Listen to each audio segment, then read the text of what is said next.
That actually helped me for about a year with one of my banks, but that's a really big challenge because we're moving from a black market industry to a highly regulated, above board industry doing the right things. To hold us back to what I'll call, the old way of banking, cash, is really detrimental in many ways. Number one, companies may be tempted to play with their cash because cash is not as easily accounted for as a checking account would be. A checking account, you have paper trails, you have checks, you have receipts. With cash, you may not have all those paper trails. Second is the safety and security of staff as well as anybody involved with the business. If you don't have banking, you can't have credit cards. And there's absolutely no reason why our patients shouldn't be allowed to use their credit cards for their purchases or their debit cards. So those are two very important issues. The other one that is just as important that needs to be resolved, again, to bring us all back so that we're just as professional as Walgreens or CVS or American Airlines, which are also highly regulated businesses, is allow us the proper treatment from the IRS in reference to expenses. There's a law called 280E. There's a law that says that we're not allowed to take deduction on our expenses because we sell or handle a federally illegal substance. See, that just seems so absurd to me that we are still grappling with these issues. Me too, because I see it on a daily basis. It's frustrating for the patient. We did have credit card processing. We did have banking at times. And right now we don't. And so for the patients, it's frustrating that they can't use their credit cards and they need to purchase more than they might have in cash on themselves. But along those lines, patients can't write off their purchases either and use their flex spending account. And obviously, it's not covered under insurance or anything else. I know that Congress passed the States Act, which basically would resolve some of these issues, but for some reason, they're unable to get that voted upon in the Senate. Yeah, so I was going to say, Congress, the House passed it, but not. Right. Yeah. And the Senate is just holding it up. And for what reason, I have no idea, because you'd think that the Conservative Party would be more amenable to eliminating some of the government control. Not until we fill their voting coffers with more dollars than the pharmaceuticals and the law enforcement agencies, and the prison companies, churches, and whoever else is filling their political campaigns. And of course, the next biggest lobby in the criminal justice arena would be the bail bonds. I mean, they're making bank off of cannabis prosecutions. Mm-hmm. Well, I think cannabis still to this day has so many special interests against it, and it's really a shame. We need to change that, but voices need to be heard. And if you really believe in this issue and you want to see cannabis legitimized as a business, people should pick up the phone and call their congressional reps and their senators especially and say, hey, look, we've got ways to address some of these issues. Please just bring it to the floor. Let our senators vote on it. It's crazy to me that we're still going through this. Well, like I said, the industries that don't want to see us succeed keep coming after us every chance they get. They're all excited about the new vaping issue. But let me go back to the banking thing. We have had offers of banking recently. It's just, they're a little expensive. One offer was, I think it was $1,000 a month and 10% of our deposit. That seems criminal to me. That seems like extortion or, at the very least, price gouging. I call it pot pricing. Yeah. The next one was, we did get one more offer, and this one's even crazier. But if we took up another line of business, meaning we took a loan on another business or a property, then they might do business with us. But they couldn't tell us the cost. That's absurd. And you don't have to divulge their name, but gosh. In the previous 6 years, honestly, I had banking. I walked into banks. I didn't say, hey, I'm a dispensary. They didn't ask. I gave them my articles of incorporation, which does say that we're a dispensary on there. But we would usually open and for several months be fine. One time I was open ready for 3 years. It was fantastic. But this past year I've been through 4 banks, and it's very frustrating. And when you leave, they'll give you a check that's in the name of the business that you can't cash unless you have another account. That's nuts. It absolutely is. And same thing with the credit card companies, because you need to have that deposited into a bank account. So, banking and IRS are big issues.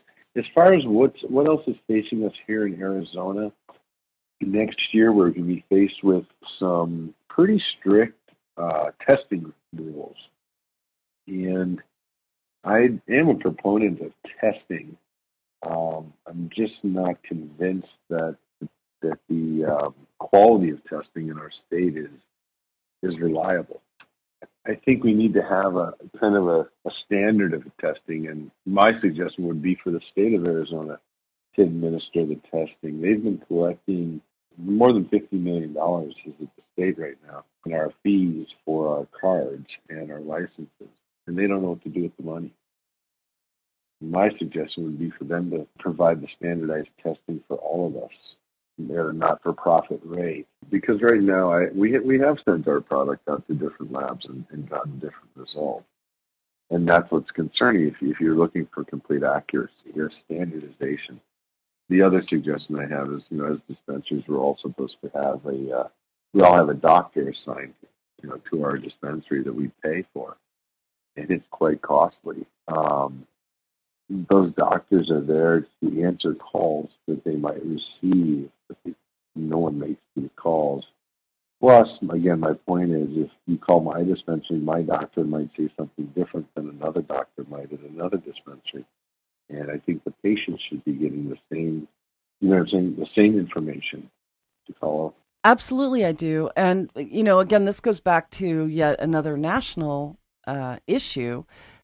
Doctors they cannot, quote unquote, prescribe because it's still illegal under DEA rules for a licensed medical doctor to do it. So if a doctor really wants to immerse himself or herself into cannabis, then, it's possible they may have to relinquish their DEA license to do it, which takes them out of the running to work for hospitals, and that's another huge issue.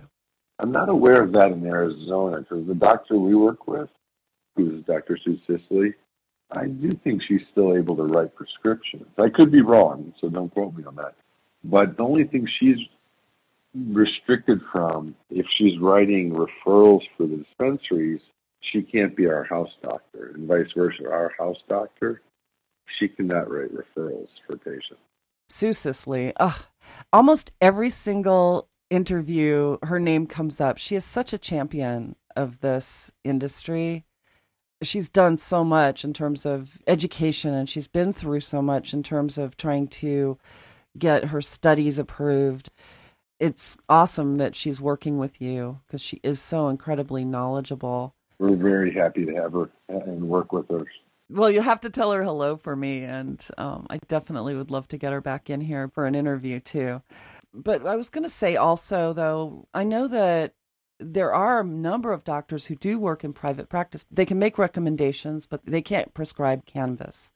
But one of the problems, and in fact, mentioning Sue Sisley, about 2.5 years ago, she was on the show and we talked about the conundrum of no mention. At that point, there were maybe a couple of schools that in one class would mention cannabis, but there was absolutely no study available for medical doctors on the endocannabinoid system. So when you talk about patients trying to get consistent information about different cannabinoid profiles that would work with different conditions, each doctor seems to have his or her own specialty. And so they know about the ways in which certain cannabinoid profiles would work with a certain medical condition, but they don't know all of them. And so you're right, there's this sort of inconsistency for the patients who are really looking for reliable information.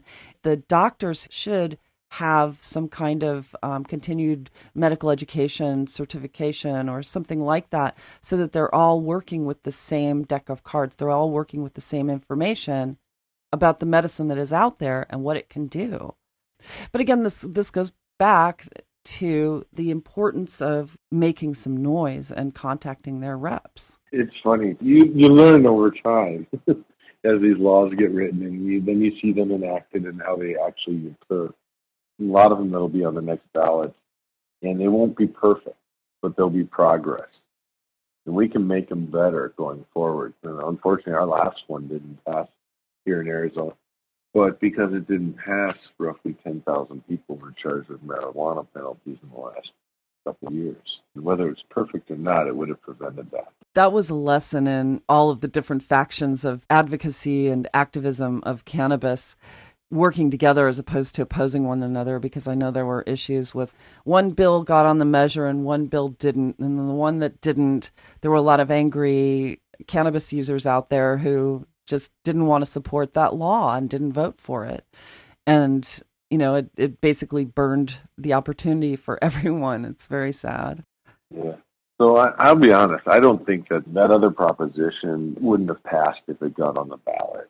I would have voted for it, but it wouldn't have passed. One of the clauses in there would have allowed basically every patient to grow 48 plants in their home, and up to 96 per property.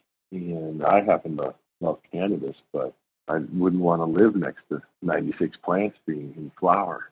We need to be conscious of the voting public. And that initiative also, I think they raised $11,000 and spent $12,000 trying to get it passed.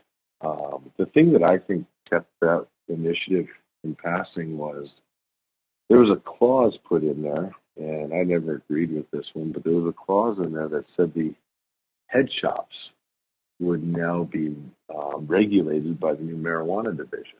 And that's something I did not agree with. Neither did the head shops. They didn't want to be regulated either. So a very warm voting market for us was basically told to not vote for us, which was the recreational users that came into the head shops.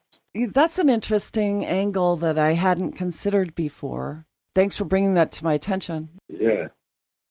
70,000 votes was the difference on that one. And with that initiative being out about 2 years, I have several friends that own or are involved with head shops, and that's the message they were sending.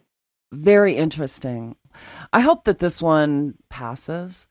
There's a lot of momentum. We need to pass it. It's, again, nothing's going to be perfect. Nothing's going to make everybody happy, but hopefully we can, pass it, keep people out of jail.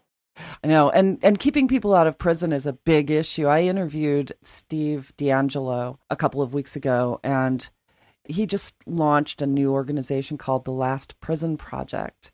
And their goal is to make sure that everyone who's been incarcerated for cannabis is released and or exonerated to the point where their records can be expunged so that they can get back to being eligible to get jobs and get housing and to vote. And because that's a huge portion of when you consider how many millions of people have been imprisoned for nonviolent cannabis crimes, and especially the racial disparity and how it's affected certain communities and certainly wrecked millions of families. It's about time that we start making it right, because going back to what you said in the beginning about how cannabis prohibition was just such a big lie, it seems criminal that people are still sitting in prison for marijuana possession charges. It's just ridiculous. So what else, Steve? You mentioned other challenges that the industry faces.